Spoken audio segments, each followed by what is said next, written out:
नमस्कार, सत श्री अकाल, सलाम दोस्तों। मैं रोहित गुप्ता, मेरे यूट्यूब चैनल रोहित क्लासेस में आपका तहे दिल से स्वागत है। दोस्तों, हम यहाँ आर्य कंपटीशन टाइम्स की पुस्तक वर्ल्ड हिस्ट्री पढ़ रहे थे, जिसमें आज हम लोग चैप्टर नंबर 27 अरब प्रदेश अफ्रीका और दक्षिण पूर्व एशिया में राष्ट्रीय आंदोलन का वीडियो हम लोग पढ़ने जा रहे हैं। तो कृपया जिन लोगों ने अब तक इस वीडियो को लाइक नहीं किया है दोस्तों, वो प्लीज़ वीडियो को लाइक कर दीजिए। चैनल को अब तक जिन्होंने सब्सक्राइब नहीं किया है दोस्तों, वो प्लीज़ चैनल को सब्सक्राइब करके बेल आइकन प्रेस कर दीजिए, ताकि आने वाली वीडियोस आपको सही टाइम पर मिल सके। और वीडियो को शेयर करना आप लोग मत भूलिएगा, ओके। और जिन लोगों को लगता है कि मैं अपने इस वीडियो में बहुत स्लो बोल रहा हूँ, तो प्लीज़ आप लोग YouTube के सेटिंग में जाके प्लेबैक स्पीड बटन को 1.5x कर लीजिएगा, ताकि आपको मेरी वॉइस जो है दोस्तों आपके माध्यम के अनुसार मिल सके। तो चलिए स्टार्ट करते हैं चैप्टर नंबर 27 अरब प्रदेश अफ्रीका और दक्षिण पूर्व एशिया में राष्ट्रीय आंदोलन। सबसे पहला टॉपिक है दोस्तों उसमें अरब प्रदेश में राष्ट्रीय आंदोलन। अरब प्रदेश अर्थात पश्चिमी एशिया या मध्य पूर्व यानी मिडिल ईस्ट के देशों में तुर्की, फिलिस्तीन, ट्रांस जॉर्डन, सीरिया, इराक यानी मेसोपोटामिया, सऊदी अरब, ईरान और लेबनान को सम्मिलित किया जा सकता है। आगे इसके साथ ही मिस्र यानी संयुक्त अरब गणराज्य को भी भौगोलिक तथा सांस्कृतिक दृष्टि से अरब संस्कृति के निकट होने के कारण पश्चिमी एशिया में मान लिया जाता है। पश्चिमी एशिया का यह भूभाग 5 समुद्रों के तटों पर स्थित है: भूमध्य सागर, काला सागर, कैस्पियन सागर, लाल सागर और फारस की खाड़ी। ठीक है, आगे देखते हैं। संसार की प्राचीनतम सभ्यताओं के 2 महत्वपूर्ण केंद्र पश्चिमी एशिया के क्षेत्र में स्थित थे। प्रथम इजिप्ट यानी मिस्र में नील नदी की घाटी तथा द्वितीय इराक यानी मेसोपोटामिया में दजला और फरात नदियों की घाटी। आगे है, यहीं पर ईसा से लगभग 4000 वर्ष पूर्व नील नदी की घाटी में मिस्र की सभ्यता का जन्म हुआ। तो दजला और फरात की घाटी में मेसोपोटामिया सभ्यता का जन्म हुआ। पश्चिमी एशिया पूर्व और पश्चिम का संगम स्थल कहा जाता है। पूर्व से पश्चिम के बीच आने जाने का मार्ग इसी क्षेत्र से गुजरता है। क्या दोस्तों, इसी क्षेत्र से गुजरता है। ऊपर एक फिगर है दोस्तों, मध्य पूर्व का अरब जगत। इसका थोड़ा फिगर देख लेते हैं। ये है हमारा फिगर, ये हमारा दोस्तों मध्य पूर्व का अरब जगत। ये था, यहाँ सीरिया है, इराक है, ईरान, सऊदी अरबिया है, कुवैत है, इजिप्ट है दोस्तों, इज़राइल है, जॉर्डन है, लेबनान है और क्राइप्रस है और TRNC है, तुर्की है। ठीक है, ये है क्षेत्र दोस्तों। ठीक है, ध्यान से देखिएगा। चलिए आगे बढ़ते हैं। गुजरती है, हम लोग आगे थे ना यहीं पे। आगे दोस्तों थोड़ा बड़ा करते हैं। महत्वपूर्ण स्वेज नहर का निर्माण इसी क्षेत्र में किया गया, इसलिए इस क्षेत्र पर विश्व की बड़ी शक्तियाँ अपना प्रभुत्व स्थापित करना चाहती रहती हैं।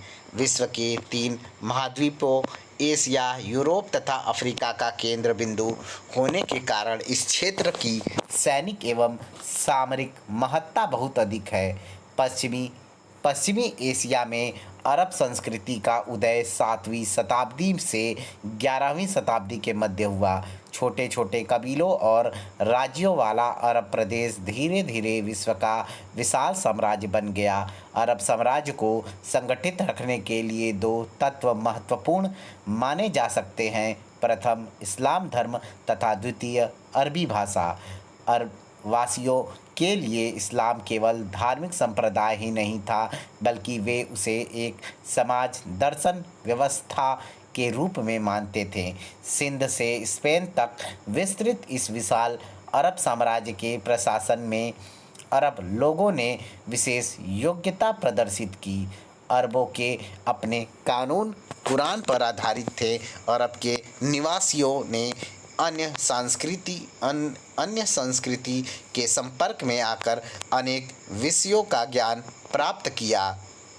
आगे अरब लोगों ने गणित, ज्योतिष, चिकित्सा शास्त्र आदि का ज्ञान भारतीयों से सीखा है। आगे है प्राचीन ग्रीक ग्रंथों का भी उन्होंने उन्होंने अरबी भाषा में अनुवाद कराया था। इन्होंने प्लेटो, अरस्तु आदि के ग्रंथों से ज्ञान प्राप्त किया। मिस्र स्थित अलेक्जेंड्रिया का विशाल पुस्तकालय इस युग में ग्रीक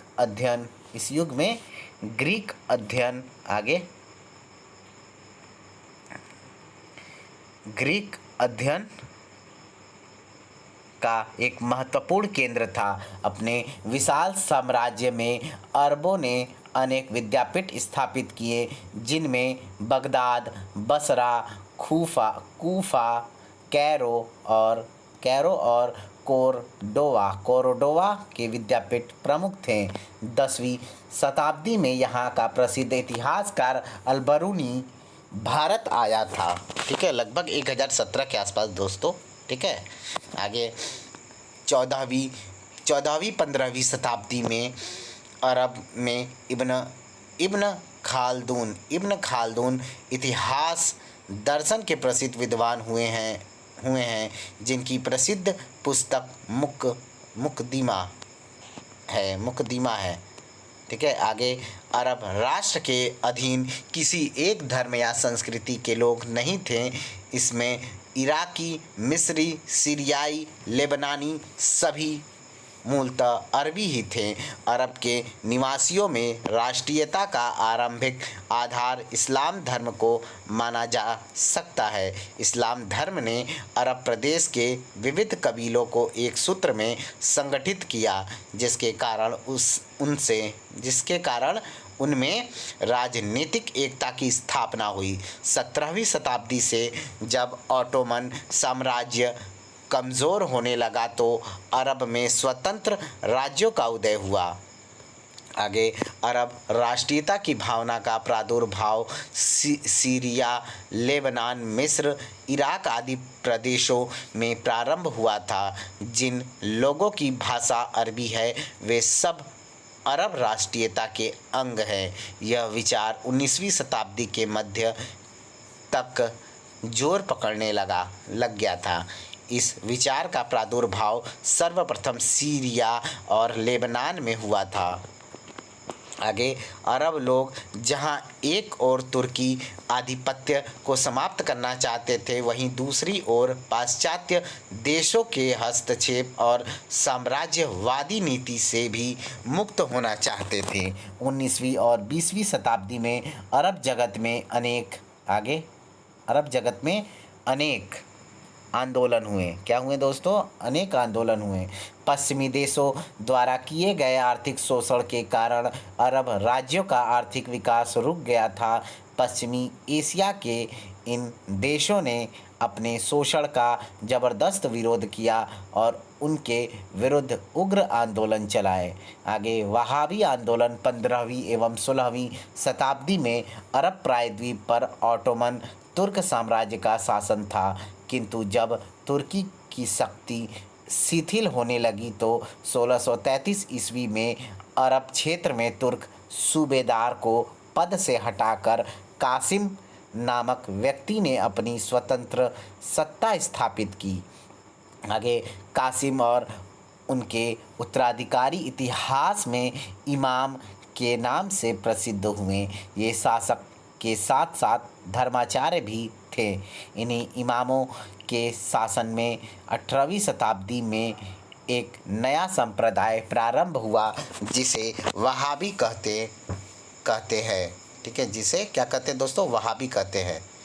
ठीक है, आगे वहाबी संप्रदाय का प्रवर्तक मुहम्मद इब्न अब्द अल वहाब था। मुहम्मद वहाब ने यह अनुभव किया कि इस्लाम का वर्तमान स्वरूप पैगंबर मोहम्मद की शिक्षाओं से दूर हट गया है। मुसलमानों में संत पूजा, मज़ारों की मन्नत, कब्रों की यात्रा आदि मूर्ति पूजकों की बातें आ गई हैं, जिसके कारण इस्लाम धर्म में गिरावट आ गई।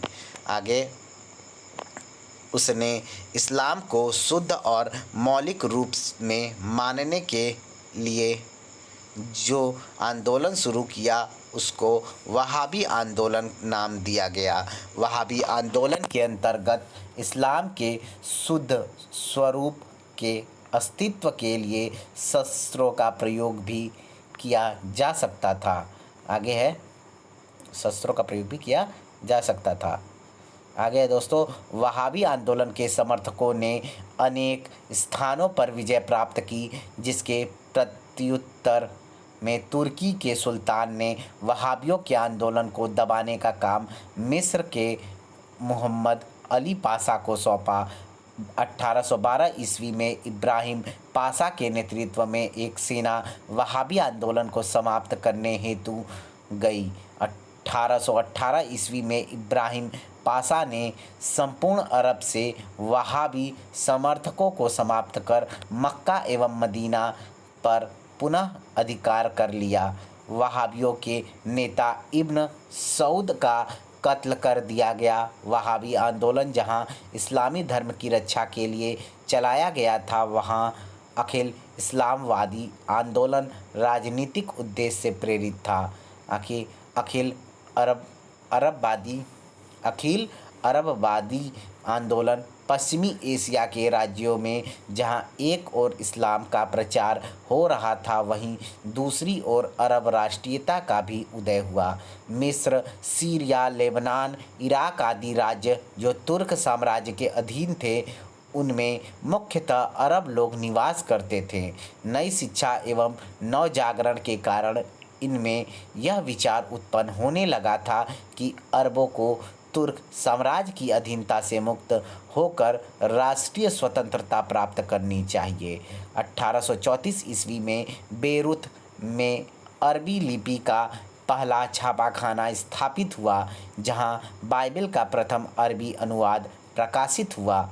1820 ईस्वी के दशक में अमेरिकन मिशनरी प्लिनी फिस्क बेरूत पहुंचा। 1825 ईस्वी में बेरूत में ही इनकी मृत्यु हो गई।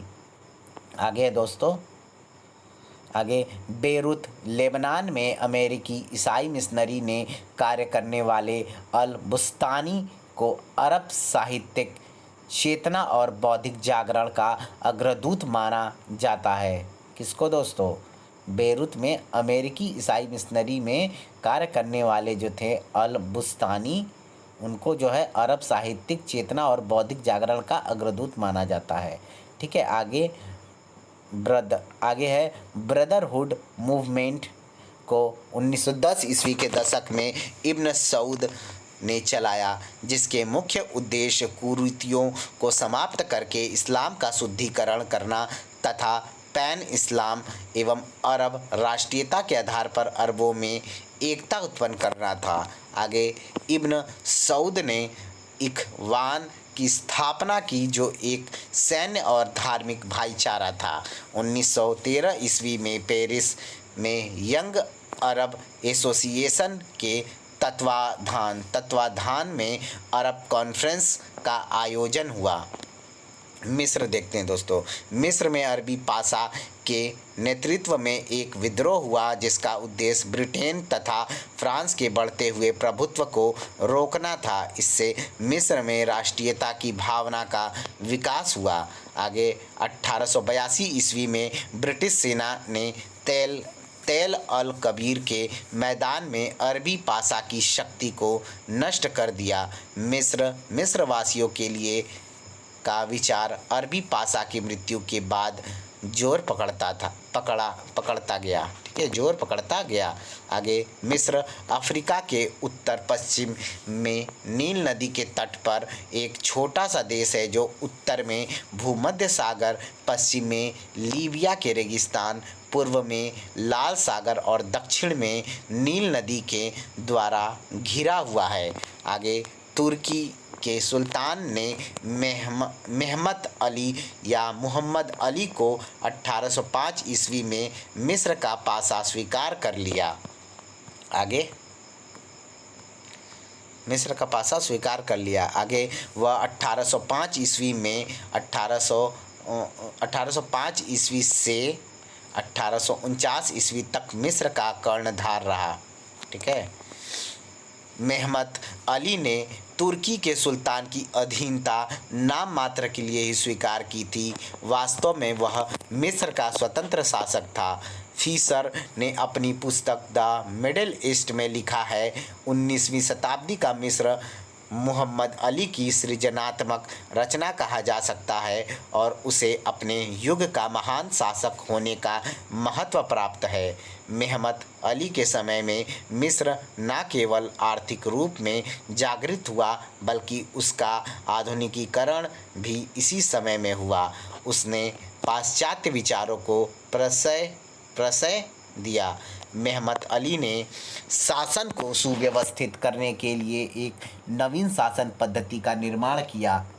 क्षमा करिएगा दोस्तों, रोटेट हो गया। ठीक है, अब ठीक है। इस पद्धति के आधार पर शासन का विकेंद्रीकरण किया गया, जिसके अंतर्गत मिस्र को 7 प्रदेशों में विभक्त कर दिया गया। ठीक है, आगे देखते हैं।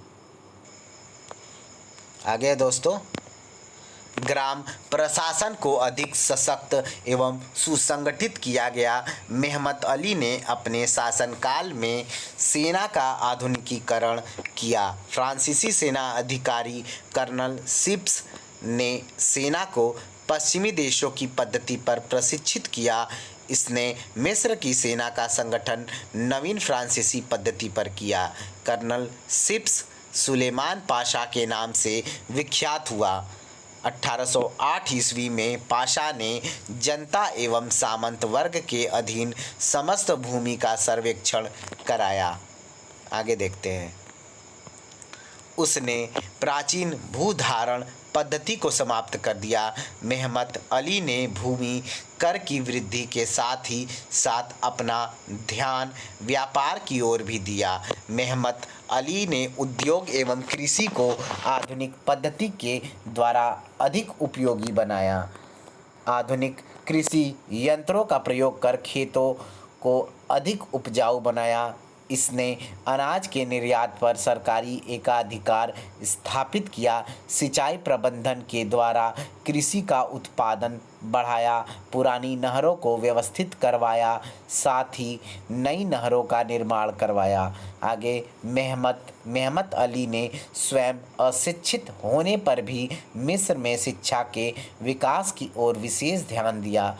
शिक्षा के आधुनिकीकरण हेतु पश्चिमी शिक्षा पद्धति को बढ़ावा दिया। मिस्र में शिक्षा के विस्तार हेतु एक पृथक शिक्षा मंत्रालय स्थापित किया। 1828 ईस्वी में मिस्र में पहली बार एक समाचार पत्र अल बकाई अलामिया प्रकाशित किया गया। 1833 ईस्वी में एक बहुशिल्प संस्थान मिस्र के अध्यापकों की सहायता से स्थापित किया गया। विद्यालयों की पुस्तकों के लिए एक सरकारी छापाखाना बुलाक में स्थापित किया गया। 1849 ईस्वी में मेहमत अली की मृत्यु हो गई। मेहमत अली के द्वारा किए गए सुधार कार्यों के कारण ही उसे आधुनिक मिस्र का पिता कहा जाता है। 1820 ईस्वी में मेहमत अली के पुत्र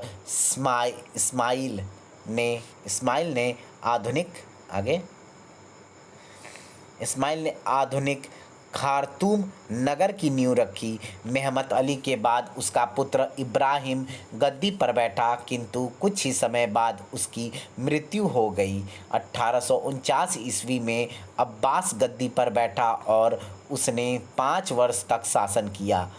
अब्बास का उत्तराधिकारी सईद पाशा था, जिसने 1854 ईस्वी से 1863 ईस्वी तक शासन किया। सईद पाशा के समय का सबसे महत्वपूर्ण कार्य था स्वेज नहर का निर्माण। आगे नहर का निर्माण 1859 ईस्वी से 1869 ईस्वी तक चला। नहर आधिकारिक तौर पर 1869 ईस्वी में खोली गई। स्वेज नहर का निर्माण एक फ्रांसीसी इंजीनियर फर्डिनेंड डी लेप्स सही पढ़ रहे हैं, फर्डिनेंड डी लेस्प के प्रयास से हुआ था। आगे, इस नहर का महत्व यह था कि जिस देश के हाथ में इसका नियंत्रण रहता, उसके लिए एशिया पर अपना आधिपत्य स्थापित करना आसान था। आगे, सईद पाशा के समय में मिस्र में रेलों का विकास हुआ। 1855 ईस्वी में अलेक्जेंड्रिया और काहिरा के बीच रेल यातायात प्रारंभ किया गया। सईद पाशा ने काहिरा में एक अजायब घर बनवाया। सईद पाशा की 1863 ईस्वी में मृत्यु हो गई।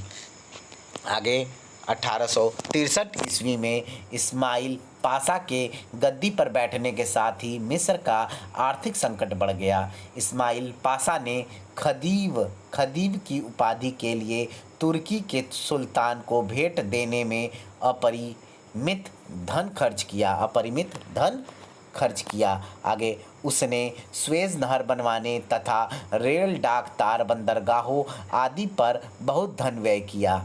ठीक है, आगे है 1869 ईस्वी में स्वेज नहर यातायात के लिए खोल दी गई थी। इस अवसर पर बहुत से राजा और प्रशासक लोग यूरोप से मिस्र आए थे। उन पर बहुत धन खर्च किया गया था। सूडान के युद्ध में भी काफ़ी धन खर्च हुआ था। इन सभी खर्चों के लिए उसने विदेशी ऋण लिए थे। उसने इस ऋण से मुक्ति प्राप्त करने के लिए स्वेज नहर के अंश यानी शेयर बेचने का निर्णय लिया। ब्रिटेन और फ्रांस ने इस सुअवसर का लाभ उठाया। स्वेज नहर के शेयर बेच देने पर भी इस्माइल विदेशी ऋण नहीं चुका सका। मिस्र पर ब्रिटिश तथा फ्रांसीसी नियंत्रण बढ़ता गया। इंग्लैंड ने तुर्की के सुल्तान पर दबाव डालकर इस्माइल के स्थान पर उसके पुत्र तौफिक पाशा को खदीव बनवाया। तौफिक पाशा को रिक्त राजकोष, अनुशासनहीन सेना और असंतुष्ट प्रजा उत्तराधिकार में प्राप्त हुई।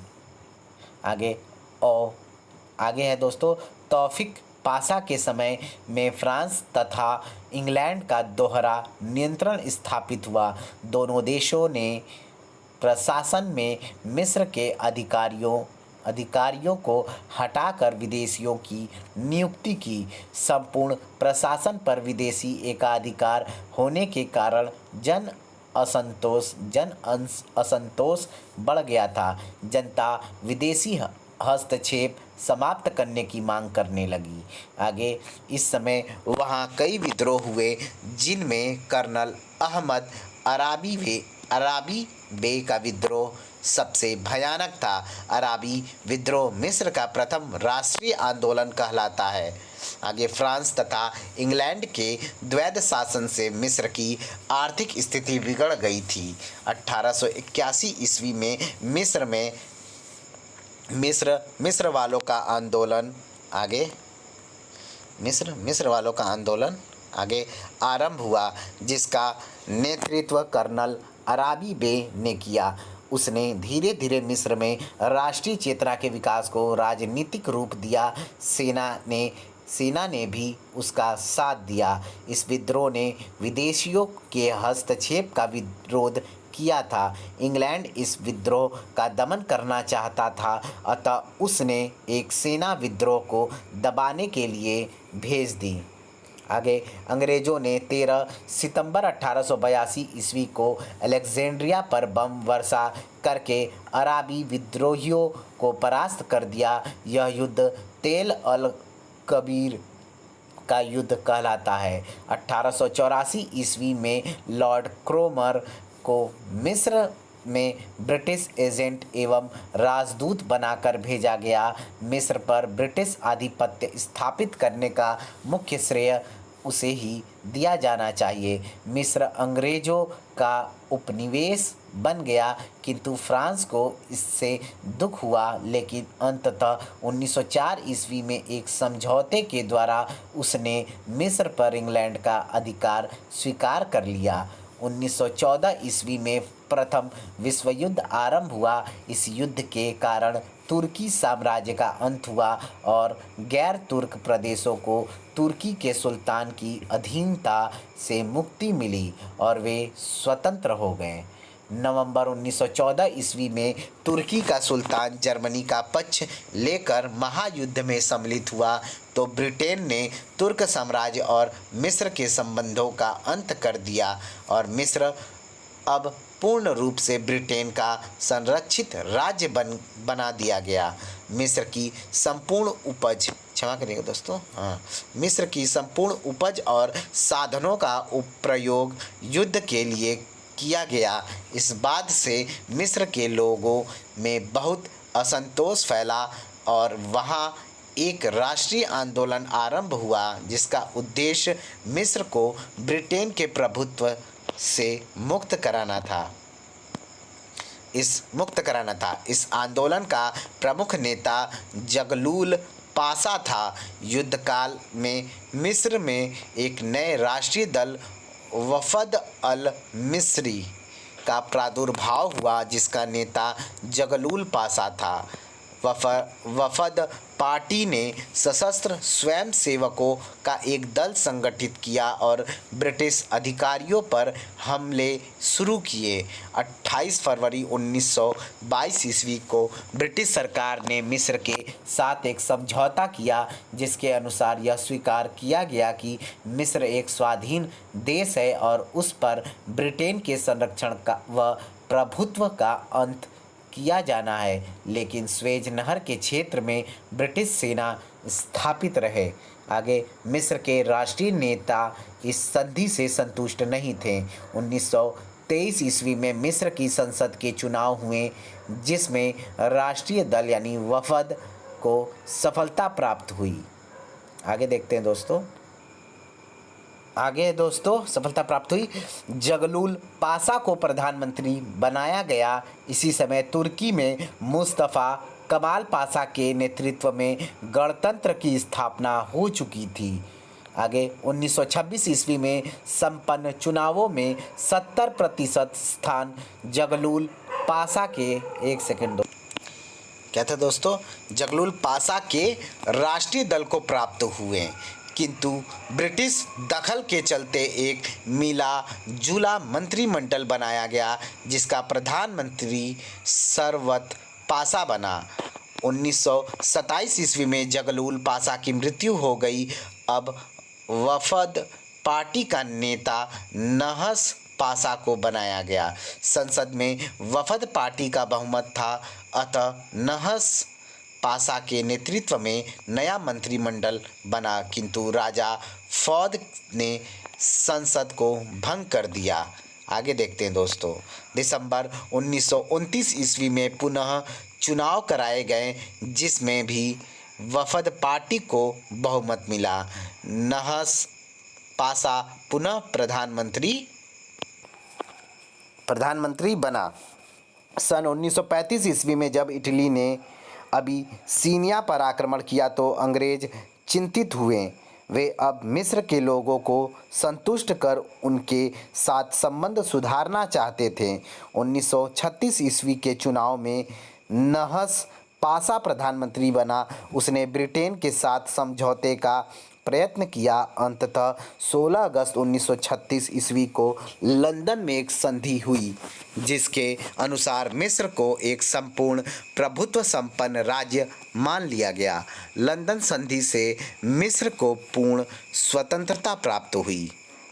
लंदन की इस संधि के बाद ब्रिटेन के प्रस्ताव पर मिस्र को 1937 ईस्वी में राष्ट्रसंघ का सदस्य बना लिया गया। यद्यपि लंदन की संधि के द्वारा मिस्र को स्वतंत्र राज्य मान लिया गया था, फिर भी उसकी भूमि पर विदेशी सेनाएं रह रही थीं और उसके आंतरिक मामलों में हस्तक्षेप करने के बहुत रास्ते मौजूद थे।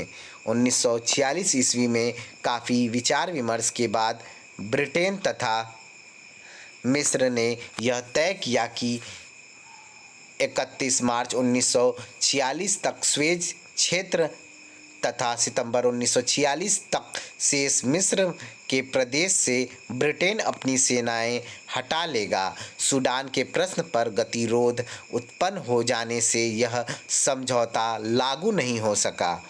आगे है, जुलाई 1947 ईस्वी में मिस्र ने सुरक्षा परिषद में अपील की कि वह अंग्रेजी सेना हटाने में उसकी मदद करे और सूडान में ब्रिटिश शासन का अंत कराए, किंतु सुरक्षा परिषद इस विषय पर कोई निर्णय नहीं ले सकी। अंग्रेजों ने राजा फौद पर दबाव डालकर नहस पाशा को अपने पद से हटवा दिया। आगे है, अंततोगत्वा जनरल मोहम्मद नगीस तथा नासिर के नेतृत्व में 26 जुलाई 1952 ईस्वी को सैनिक क्रांति हुई।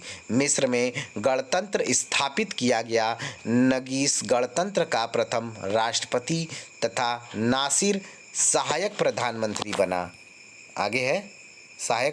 बना।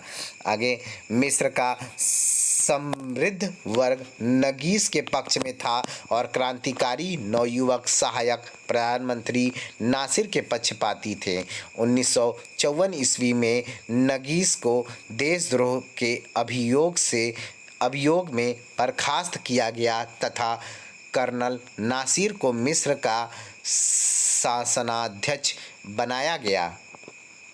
1948 ईस्वी में जब इजराइल का निर्माण हुआ तो अन्य अरब राज्यों के साथ मिस्र ने भी इजराइल पर आक्रमण किया था, किंतु उसे फलूजा के क्षेत्र में पराजित होना पड़ा।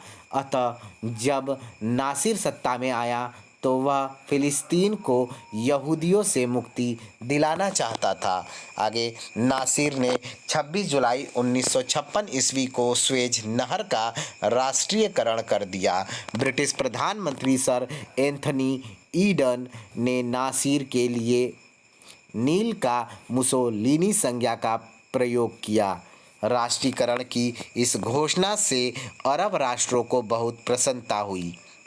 आगे, स्वेज नहर के अधिकांश शेयर ब्रिटेन तथा फ्रांस के पास थे, अतः उन्होंने नासिर को डराने के लिए एक अंतर्राष्ट्रीय सम्मेलन बुलाया, किंतु उसका कोई असर नहीं हुआ। निराश होकर ब्रिटेन, फ्रांस और इजराइल ने मिलकर 29 अक्टूबर 1956 ईस्वी को मिस्र पर आक्रमण कर दिया। सोवियत संघ की धमकी के कारण इन आक्रमणकारियों को युद्ध बंद करना पड़ा। अब स्वेज नहर पर मिस्र का पूर्ण अधिकार हो गया। ठीक है, आगे देखते हैं। नासिर ने जमींदारी प्रथा का अंत कर किसानों को जमीन का स्वामित्व दिया। सिंचाई के लिए आसवान बांध का निर्माण किया गया, जिससे नहरें निकाली गईं। प्राचीन शान और आधुनिक दुर्भाग्य के देश मिस्र का नया नाम संयुक्त अरब गणराज्य रखा गया। इस गणराज्य में 1958 ईस्वी से 1961 ईस्वी तक की अवधि में सीरिया तथा यमन के राज्य भी स्वेच्छा से सम्मिलित हुए थे। 1920 ईस्वी में अरब जगत को राष्ट्रसंघ की मैंडेट व्यवस्था के तहत फ्रांस तथा इंग्लैंड ने आपस में बांट लिया। दूसरे महायुद्ध के समय अरब राष्ट्रों में राष्ट्रीयता की भावना प्रबल होने लगी और अरब राष्ट्रों ने साम्राज्यवादियों को अरब जगत से बाहर निकालने का संकल्प लिया। परिणाम स्वरूप परतंत्र अरब राष्ट्र एक एक करके स्वतंत्र होते चले गए। सीरिया और लेबनान 1944 ईस्वी में स्वतंत्र हो गए। जॉर्डन 1946 ईस्वी में और लीबिया 1951 ईस्वी में स्वतंत्र हुआ। अरब एकता को कायम रखने तथा उसे पुष्ट करने के उद्देश्य से 22 मार्च 1945 ईस्वी को काहिरा काहिरा में अरब राष्ट्रों ने एक संधि पर हस्ताक्षर कर एक संघ का निर्माण किया जिसको अरब लीग का नाम दिया गया आगे देखते हैं। शुरू में इस संघ में 6 राज्य सम्मिलित हुए। मिस्र, इराक, ट्रांसजॉर्डन 1949 ईस्वी में जॉर्डन नामकरण किया गया। सीरिया, सऊदी अरब और लेबनान, ठीक है, 5 मई 1945 को यमन सदस्य बना। ठीक है, उससे पहले ये थे, इसके बाद 5 मई 1945 को दोस्तों यमन सदस्य बना। ठीक है, आगे देखते हैं। आगे है 1956 ईस्वी में लीबिया और सूडान, 1958 ईस्वी में मोरक्को और ट्यूनीसिया, 1961 ईस्वी में कुवैत तथा 1962 ईस्वी में अल्जीरिया इसके सदस्य बने। फिलिस्तीन मुक्ति मोर्चे के प्रतिनिधि को मिलाकर अरब लीग के कुल 22 सदस्यों में से वर्तमान में सीरिया का निलंबन चल रहा है। आगे अरब लीग सदस्य देशों की प्रभुसत्ता और क्षेत्रीय अखंडता के प्रति सम्मान तथा सभी सदस्यों में एकता के सिद्धांत में विश्वास रखता है। अरब लीग का सचिवालय पहले काहिरा यानी मिस्र में था, फिर ट्यूनिस यानी ट्यूनीसिया में बना और अब पुनः काहिरा यानी मिस्र में स्थापित हुआ। अरब लीग अपने सदस्यों के आपसी झगड़े, वैमनस्य तथा कटुता के कारण कोई महत्वपूर्ण कार्य नहीं कर पाई। इसकी असफलता के कई कारण थे। अरब चरित्र बहु व्यक्तिवादी है और कोई भी अरब देश किसी दूसरे अरब राज्य के प्रभाव में रहने के लिए तैयार नहीं है। ठीक है, आगे है अरब लीग के नेतृत्व के प्रश्न पर सदस्य राष्ट्र एकमत नहीं रहे। अरब राष्ट्र आंतरिक फूट, कलह और गुटबंदी के शिकार रहे हैं। 1948 ईस्वी के बाद अरबों को एकता के सूत्र में बांधने का प्रयास करने वाला सर्वाधिक महत्वपूर्ण कारण इजराइल का विरोध था। इजराइल का विरोध और उसे नेस्तनाबूद करने का लक्ष्य अरब राष्ट्रों को सुदृढ़ एकता के सूत्र में आबद्ध करने वाला हो सकता था, लेकिन इस प्रश्न पर भी वे बटे हुए हैं। आगे है अरब राष्ट्रों ने अपने विरोधियों के खिलाफ तेल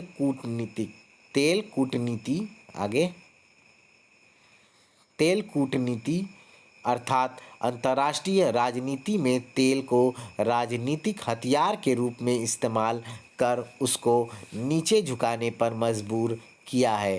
अरब राष्ट्रों की एकता के संदर्भ में निष्कर्षतः यही कहा जा सकता है कि इन राष्ट्रों में तेल का उत्पादन होने तथा स्वेज नहर के सामरिक महत्व के कारण विश्व की प्रमुख शक्तियां इन्हें अपने प्रभाव क्षेत्र में रखना चाहती हैं। ठीक है, तो दोस्तों आगे है हमारा रखना चाहती हैं। आगे दोस्तों हमारा अफ्रीका में राष्ट्रीय आंदोलन, ये हम लोग नेक्स्ट वीडियो में पढ़ेंगे। ठीक है, वीडियो ज़्यादा लंबा नहीं करेंगे, 30-35 मिनट का बहुत होता है। ठीक है, अफ्रीका में राष्ट्रीय आंदोलन हम लोग नेक्स्ट वीडियो में पढ़ेंगे। Okay, thank you for watching. मिलते हैं नेक्स्ट वीडियो में। प्लीज़ वीडियो को लाइक कर दीजिएगा। चैनल को अब तक जिन्होंने दोस्तों सब्सक्राइब नहीं किया है वो प्लीज़ चैनल को सब्सक्राइब करके बेल आइकन प्रेस कर दीजिएगा और वीडियो को शेयर करना आप लोग मत भूलिएगा। Okay, bye bye, good night, take care. खूब पढ़ते रहिए, खूब बढ़ते रहिए दोस्तों। Bye bye.